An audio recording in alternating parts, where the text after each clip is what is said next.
बिस्मिल्लाहिर्रहमानिर्रहीम। अस्सलाम वालेकुम डियर स्टूडेंट्स। आज हम फार्माकोलॉजी का पार्ट 3 पढ़ेंगे, जो कि हमने चैप्टर स्टार्ट किया है first chapter anti diabetic drugs का। ठीक है, तो उसमें से 2 पार्ट्स हमने डिटेल के साथ डिस्कस किए हैं। अब हम 3rd पार्ट पढ़ेंगे, जो कि हमारे साथ क्या है, glucagon like polypeptide 1 receptor agonist incretin mimetic. ठीक है, तो इंक्रेटिन के बारे में हमने बताया कि इंक्रेटिन क्या होती है, इंक्रेटिन का फंक्शन क्या है। ठीक है, इंक्रेटिन हार्मोन किस चीज़ को कहते हैं, तो उसके अब इंक्रेटिन के जो मिमेटिक है उसके बारे में हम पढ़ेंगे, और इसके एगोनिस्ट क्या है।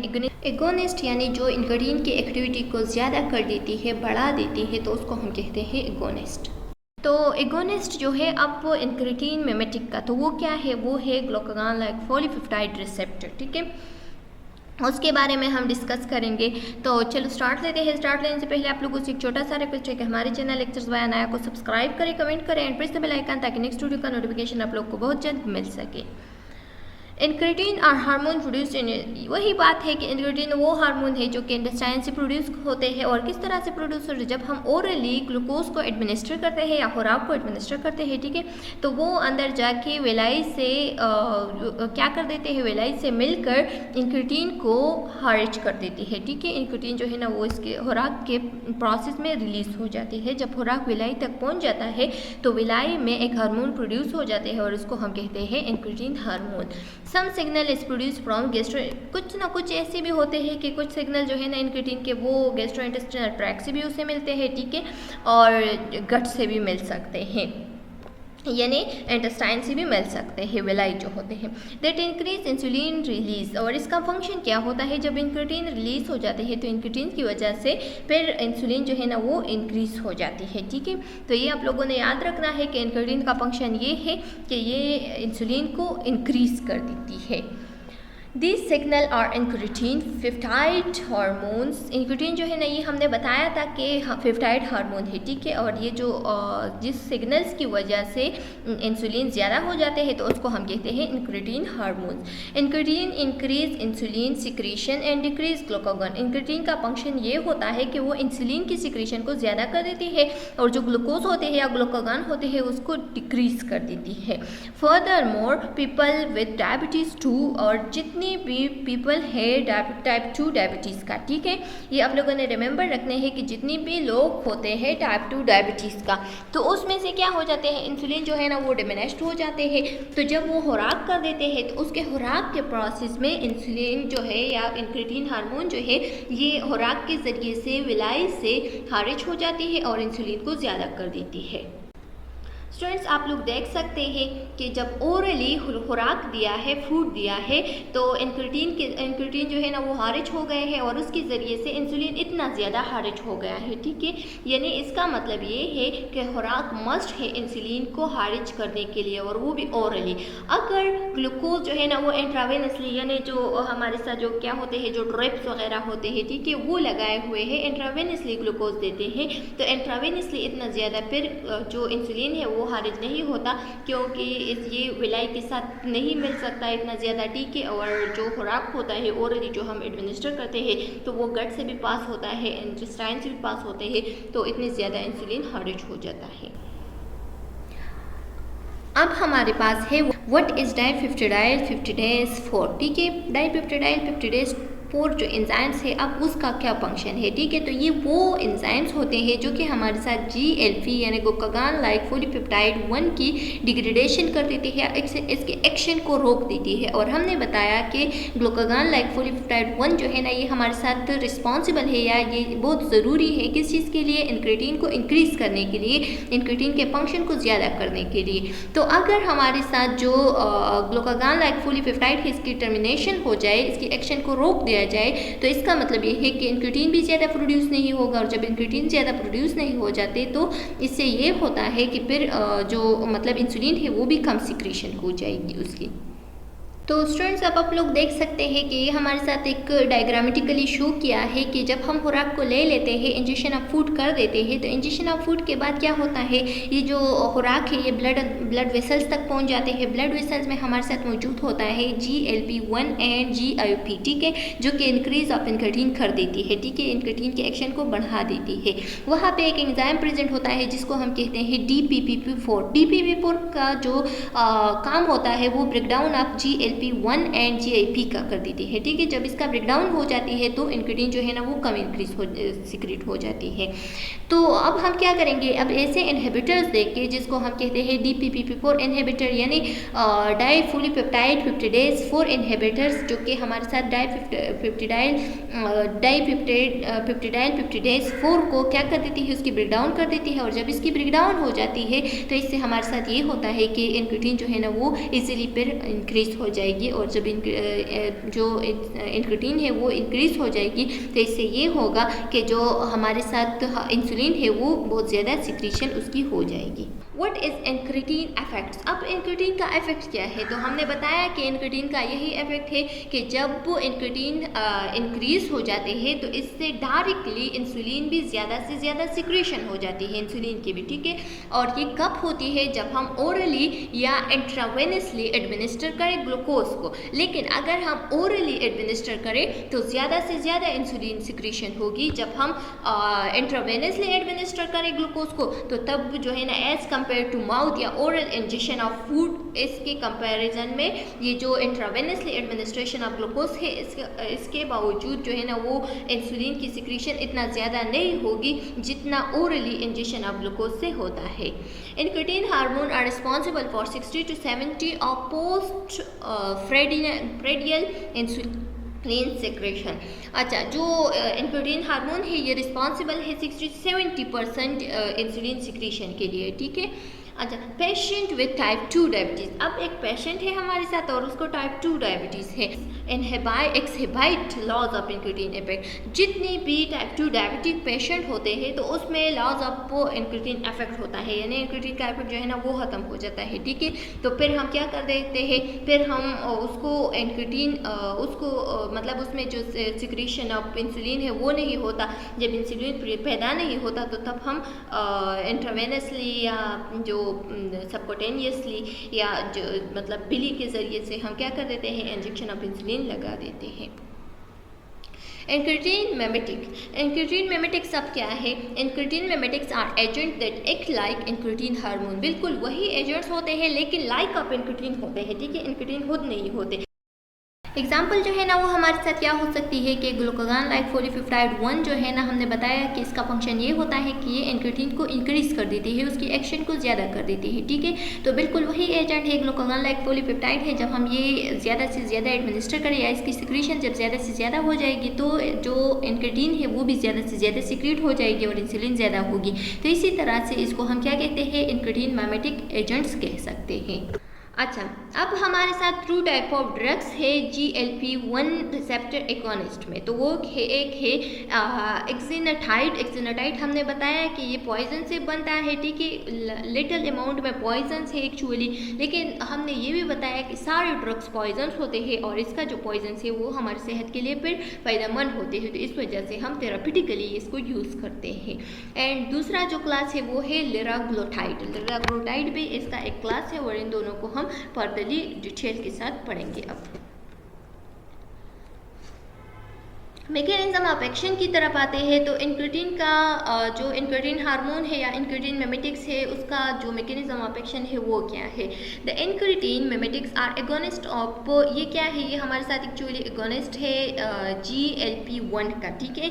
और इसका फंक्शन ये होता है कि ये इंसुलिन की सिक्रेशन कर देती है। दूसरा ये कि ये गैस्ट्रिक एम्प्टी टाइम जो है ना उसको क्या कर देती है, स्लो कर देती है ताकि इंसान को ज़्यादा से भूख न लग जाए। और जब वो भूख नहीं लगता तो तब इंसान की बॉडी वेट जो है ना वो भी लॉस हो जाती है। रिड्यूस फूड इनटेक को कम कर देती है, ठीक है, तो इस वजह से भी वीकनेस भी आ जाती है और जो वेट लॉस है वो भी हो जाती है। डिक्रीज पोस्ट प्रेडिनियल ग्लूकोगान सिक्रीशन, जो ग्लूकोगान सिक्रीशन है उसको डिक्रीज कर देती है, तो ग्लूकोज इतना ज़्यादा सिक्रीट नहीं होती पेट, ठीक है। अच्छा, प्रमोट बीटा सेल्स, जो बीटा सेल्स है उसको प्रमोशन कर देती है, उसके प्रोलिफरेशन, उसकी सिंथेसिस को ज़्यादा कर देती है ताकि हमारे बॉडी में ज़्यादा से ज़्यादा इंसुलिन सिक्रीट हो जाए। ये आप लोग देख सकते हैं इसका सारा जो प्रोसेस है, role of incretin and glucose homeostasis. अच्छा, अब ग्लूकोज होमियोस्टेसिस में इंक्रीटीन का क्या रोल है, तो इंजेक्शन ऑफ फूड हो गई है, ठीक है। जब इंजेक्शन ऑफ फूड हो गए है तो ये जीआई ट्रैक्ट तक आ गई है। जीआई ट्रैक्ट या विलाई से क्या हो जाती है, वहाँ पे एक एंजाइम एक्टिव हो जाती है जिसको हम GLP-1 एंड GIP कहते हैं। तो वहाँ पे दूसरा एंजाइम भी प्रेजेंट होता है जिसको हम DPP-4 एंजाइम कहते हैं और वो इनएक्टिव बंद कर देती है किस चीज़ को, GLP-1 एंड GIP को, ठीक है। जब वो इनएक्टिव बन जाते हैं तो और जब GLP-1 एंड GIP जो है ना वो इनएक्टिव बन जाते हैं, तो जब वो इनएक्टिव बन जाते हैं तो आप लोगों को तो पता है कि फिर तो पेनक्रियास से जो इंसुलिन है उसकी सिक्रीशन नहीं होगी क्योंकि इंक्रीटीन नहीं प्रोड्यूस होते, ठीक है। तो इसको एक्टिव बनाने के लिए हम क्या कर देते हैं, DP4 एंजाइम्स जो इनहिबिटर्स है वो दे देते हैं, और जब वो DP4 एंजाइम इनहिबिटर आ जाते हैं तो वो ब्रेकडाउन अब DPP4 कर देती है और जो GLP-1 एंड GIP है उसको दोबारा एक्टिव बना देती है। और जब वो एक्टिव बन जाती है तो हमारे साथ जो इंक्रीटीन हार्मोन है उसकी सिक्रीशन हो जाती है और इंसुलिन ज़्यादा से ज़्यादा प्रोड्यूस हो जाते हैं।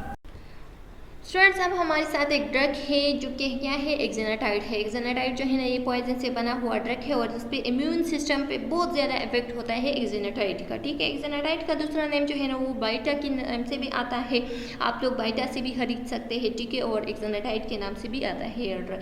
ये ड्रग जो है ना ये इम्यून सिस्टम पर इफेक्ट डालता है, तो इस वजह से फिर ईजिली प्रोड्यूस होगा एंटीबॉडीज़, ठीक है। एंटीबॉडीज़ बहुत ज़्यादा ईजिली प्रोड्यूस हो जाता है। ये इसका इफेक्ट जो है ना वो डिग्रेडेशन ऑफ बाय DPP जो डिग्रेडेशन है उसमें डिफ़िकल्टी आ जाती है, और उसमें डिफ़िकल्टी इस वजह से आती है क्योंकि जो DPP-4 है वो रेजिस्टेंस शो कर देती है, ठीक है। तो लिखा गया है कि जो एक्सेनाटाइड है ये 2005 में PDA से अप्रूव हो गया, ठीक है। इस पेप्टाइड GLP-1 जो glucagon like peptide 1 receptor agonist that are originally isolated from lizard venom लेग्रेटोराइड जो है ना ये दो टाइप ऑफ ड्रग्स है, एक है हमारे साथ लेग्रेटोराइड और लेराग्लोटाइड और दूसरा है एक्सिनाटाइड, ठीक है। तो ये दोनों सेम ड्रग है, दोनों का सेम इफेक्ट होता है, लेकिन जो लेराग्लोटाइड है ये मोर इफेक्टिव है एज कम्पेयर टू एक्सिनाटाइड, ठीक है। और ये जो है ना इट इज़ मोर स्टेबल, ये मोर स्टेबल है एज कम्पेयर टू एक्सिनाटाइड। अच्छा, it is resistance to degradation by DPP-4, जो DPP-4 एंजाइम्स है तो उसको उसकी डिग्रेडेशन को ये रेजिस्टेंस शो कर देती है, तो इस वजह से फिर जो DPP-4 डिग्रेडेशन है उसमें क्या आ जाती है, उसमें डिफ़िकल्टी आ सकती है। More anti exenatide antibodies formation led to decrease efficacy of exenatide, ठीक है। लेकिन जब हम एंटी एक्सेनाटाइड दे देते हैं तो जो एक्सेनाटाइड है उसकी एफिकेसी को ये डिक्रीज कर देती है। फार्माकोकाइनेटिक एंड फैट्स, अब फार्माकोकाइनेटिक की तरफ आते हैं, इसका फार्माकोकाइनेटिक क्या है, इसका फंक्शन क्या है, ठीक है। तो being fully peptide exenatide and liraglutide must be administer subcutaneously, ये आप लोगों ने सबकोटिनियसली ही देना है, ठीक है, ओरली एंड IV नहीं दे सकते। ये आप लोगों ने MCQs पॉइंट ऑफ व्यू से याद रखना है कि जितनी भी एक्सेनाटाइड या लेराग्लोटाइड है ये हम जस्ट सबकोटिनियसली देते हैं, ठीक है। Liraglutide is highly protein bound and has a long half life, इसका जो हाफ लाइफ है वो भी बहुत ज़्यादा है क्योंकि ये हमारे साथ क्या है, हाईली प्रोटीन बाउंड है, ठीक है। और अगर ये फुली पेप्टाइड है, फुली पेप्टाइड कंपाउंड है तो ये हम IV नहीं दे सकते। ये आप लोगों को याद होगा कि जितनी भी फुली पेप्टाइड कंपाउंड्स होते हैं ये हम IV नहीं दे सकते, इस वजह से इसको सबकोटिनियसली ही एडमिनिस्ट्रेट करना पड़ता है। दूसरा ये कि ये फूड इंटेक को डिक्रीज कर देती है, और जब ये फूड इंटेक को डिक्रीज कर देती है तो फिर हमारे वेट में जो है ना वो लॉस आ जाती है, ठीक है। इसके एडवर्स इफेक्ट क्या हो सकती है, तो नाजिया हो सकती है, वॉमिटिंग हो सकती है, कॉन्स्टिपेशन, पेनक्रियाटाइटिस यानी जो पेनक्रियास है उसमें इन्फ्लेमेशन, ठीक है, decrease gastric mobility, gastric motility को जब डिक्रीज कर देती है तो जो गैस्ट्रिक एम्प्टी टाइम है वो ज़्यादा हो जाती है, ठीक है, और जब वो ज़्यादा हो जाती है तो इंसान को ज़्यादा भूख नहीं लगता, और जब भूख नहीं लगता तो वेट लॉस हो जाती है। अब हमारे साथ है ओरल एंटी डायबिटिक ड्रग। जितनी भी हमने पढ़ा ये हमारे साथ पेरेंटल थे, अब हम पढ़ेंगे ओरल एंटी डायबिटिक ड्रग्स। तो ओरल में जो फर्स्ट वन ड्रग है वो क्या है, dipeptide peptidase 4 inhibitor, DPP4 inhibitor drugs, ठीक है। DPP4 इनहिबिटर ड्रग्स में से जो हमारे साथ ड्रग्स मौजूद है तो उसको हम GLP-1 एंड GIP सबस्ट्रेट भी कह सकते हैं, क्योंकि ये ब्रेकडाउन अब DPP4 कर देती है, ठीक है, और जितनी भी DPP4 की ब्रेकडाउन कर देती है तो उसको हम क्या कह सकते हैं, सबस्ट्रेट कह सकते हैं, ठीक है। It is important for drugs selectively inhibit this enzyme in order to prolong action of incretin, ठीक है। ये क्या कर देती है, जो एक्शन ऑफ इंक्रीटिन है उसको ज़्यादा कर देती है, ये एंजाइम इंक्रीटिन के एक्शन के लिए बहुत ज़रूरी है। अब इसमें से कौन कौन से ड्रग शामिल है, तो the first one is sitagliptin, vildagliptin, alogliptin, linagliptin, ठीक है। जितने भी ग्लिप्टिन है तो ये हमारे साथ DPP4 इनहिबिटर है, ये आप लोगों ने रिमेंबर रखना है। The first agent of the class sitagliptin was approved by the PDA इन 2006। और ये जो DPP4 इनहिबिटर में फर्स्ट क्लास ड्रग जो है, जो कि हमारे साथ सिटाग्लिप्टिन है, ये अप्रूव्ड हुआ था कब, 2006 में PDA ने इसको अप्रूव किया था। Mechanism of action of DPP4 inhibitor, जितने भी DPP4 इनहिबिटर ड्रग्स है तो उसके अब मतलब जितनी भी DPP4 इनहिबिटर ड्रग्स है तो उसको हम क्या कर सकते हैं, इसको क्यों यूज़ करते हैं, इसका मैकेनिज्म ऑफ एक्शन क्या है, ये किस तरह से यूज़ होता है, इसका एक्शन क्या है, ठीक है। तो DPP4 inhibitor inhibit the enzyme DPP4, जितनी भी DPP4 एंजाइम है जो कि breakdown of GLP and GIP कर देती है, ठीक है, तो उसको हम क्या कर देते हैं, उसको इनहिबिट कर देते हैं, उसको रोक देते हैं ताकि इसकी ब्रेकडाउन हो जाए और ये फर्दर ब्रेकडाउन न कर दे किस चीज़ की, GLP-1 एंड GIP की, क्योंकि वो हमारे साथ रिस्पॉन्सिबल है इंक्रीटिन हार्मोन्स की एक्टिविटी को प्रोलॉन्ग करने के लिए। इसकी फार्माकोकाइनेटिक की तरफ आते हैं तो ये हम एडमिनिस्टर करेंगे ऑन दी ओरली क्यों एडमिनिस्टर करते हैं, क्योंकि ये ओरली वेल एब्जॉर्ब है, ठीक है। ओरली इसकी एब्जॉर्प्शन बहुत ज़्यादा जल्दी हो जाती है और बहुत वेल एब्जॉर्ब हो जाती है। इसमें से जो ड्रग हमारे साथ शामिल है तो वो क्या है, एलोग्लिप्टिन है एंड सिटाग्लिप्टिन है। एलोग्लिप्टिन एंड सिटाग्लिप्टिन जो है ना, ये हमारे साथ यूरिन के ज़रिए से एक्सक्रीट हो जाती है, तो इस वजह से ये हम देखेंगे कि कोई रेनल डिस्फंक्शन किसी का तो नहीं हुआ है। अगर किसी का रेनल डिस्फंक्शन हुआ है तो फिर हमारे साथ जो DPP4 इनहिबिटर्स में जो ड्रग है लिनाग्लिप्टिन जो है ना, इसकी डोजेज को हम देखेंगे, उसको एडजस्ट करेंगे, कम डोजेज में देंगे और उसके साथ साथ कुछ ऐसे ड्रग देंगे जो कि रेनल डिस्फंक्शन को फर्दरली डिस्फंक्शन ना बनाए, फर्दरली उसके मोर डिस्फंक्शन ना कर दे, ठीक है। तो इसको हम क्या कर देते हैं, एडजस्ट कर देते हैं। इसके एडवर्स इफेक्ट की तरफ आते हैं तो इसके एडवर्स इफेक्ट में हमारे साथ रेनोपेरेंजाइटिस हो सकती है एंड हेडेक हो सकती है, ठीक है। तो वो जितनी भी पेशेंट्स है डायबिटिक का और वो अगर DPP4 इनहिबिटर ड्रग्स खा रहे हैं और उसके हेडेक हो जाए या नेजोपेरेंजाइटिस यानी जो नेजर पेरिंग्स में है उसमें कोई मतलब इन्फ्लेमेशन आ जाए, तो आप लोगों ने कहना है कि आप लोगों ने डरना नहीं है, बल्कि ये इसके एडवर्स इफेक्ट है, ये हो सकता है, ठीक है। और फिर उसके लिए कुछ ड्रग ऐसे देने हैं जो कि उसके हेडेक या नेजोपेरेंजाइटिस को ठीक कर दे। आल्सो इनफ्रीक्वेंट पेनक्रियाटाइटिस, और कभी कभी पेनक्रियाटाइटिस यानी इन्फ्लेमेशन इन द पेनक्रियास में भी काज हो सकती है DPP4 इनहिबिटर ड्रग के साथ साथ, ठीक है।